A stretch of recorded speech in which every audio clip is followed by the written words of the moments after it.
Every science started with philosophical thought, which if you consider every person who thinks philosophically a philosopher, then yes. It was thinking about how and why things were that started science and then branched into different sciences: natural, biological, physical, astronomy, etc.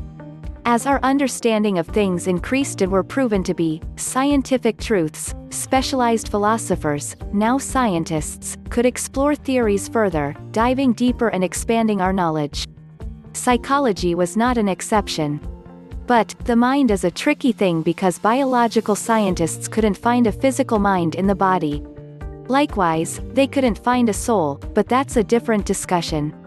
So, the thinking about, or philosophizing about or study about the mind, psychology as it were began there with a philosopher. After that, however, it would have been a psychologist or one who specializes in studying the mind. So, to answer your question, the person who discovered more, my emphasis, was probably not a general philosopher but a psychologist or a medical doctor, psychiatrist, that hypothesized and created experiments with which to test these hypotheses to begin to develop the book of knowledge that those in the psychological sciences use today.